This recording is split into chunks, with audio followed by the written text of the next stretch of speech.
Hi, and welcome to our presentation for SEC 517, supporting students before, during, and after assessment. My name is Madison Sams. I'm Caleb Deemer. And I'm Abraham Lomeli. Uh, part that we'll be going over today is the during exam portion. Uh, start off with just considerations that we're going to be going over are for making sure that we consider late arrivals, both whether it's their fault or not, absences due to school commitments, and other day of exam accommodations.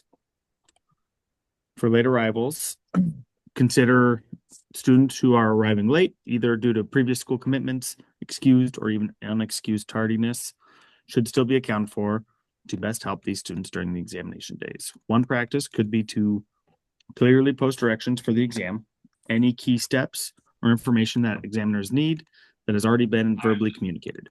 By doing this, students arriving late can clearly follow the directions and eliminate the potential distraction of the teacher needing to re-explain as students trickle in. Another consideration could be test locations, where the students actually sit in class. For students arriving late, an effective example could be to have tables near the door reserved for late arrivals. Students arriving late can then come in and quickly sit down and get to work without having to find a spot or shuffle across the classroom to their typical seat, which would be causing distractions for people who are currently taking the tests. Lastly, try to allow for extra time, even if it's just for communicating the expectations and the exam information for late arriving students so they can still perform at their very best and ease their mind knowing that they will have more time to finish the exam.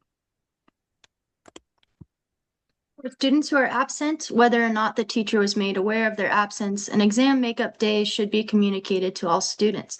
An exam makeup day could look like students staying after school, coming in before school and/or during lunch to make up an exam.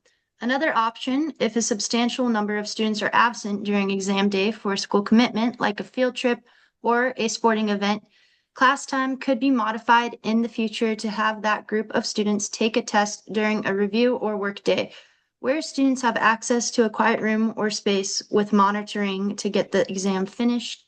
Ready for the next slide. And for accommodations, it is important to consider all accommodations that students may need during exam day, preparing beforehand as much as possible for needs to be met during testing. Differentiated exam instruction as a test is being administered could include the teacher reading all directions and even questions for students who struggle with reading and testing format. Focusing on the testing environment for accommodations could include providing an additional space, a quiet room free from distractions for students who struggle with test anxiety. Incorporating additional testing time could also be an accommodation given for students needing more time to demonstrate their knowledge.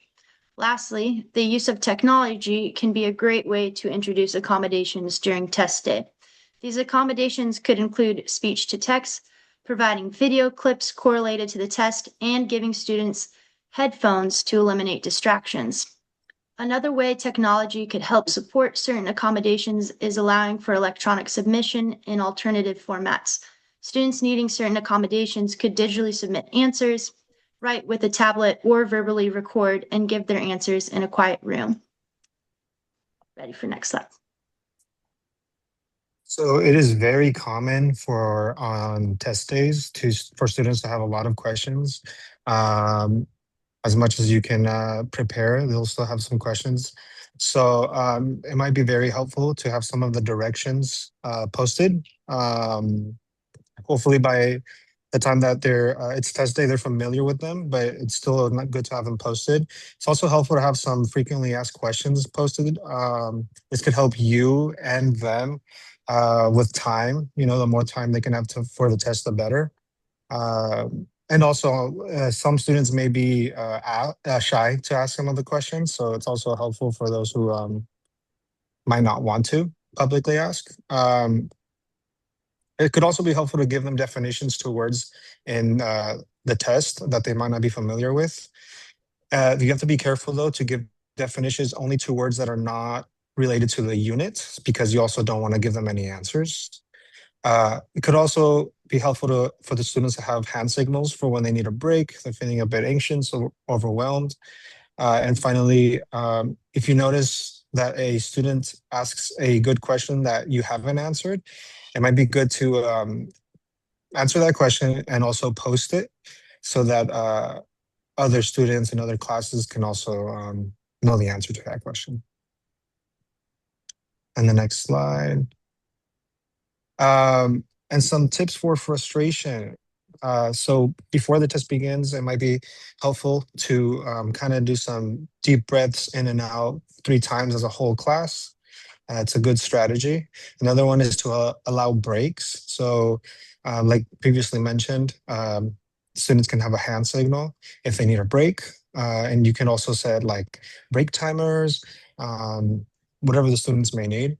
And also just overall setting a positive environment. So as you're walking around, try to give positive reinforcement or positive feedback. And yeah, that concludes this section of the presentation of the presentation.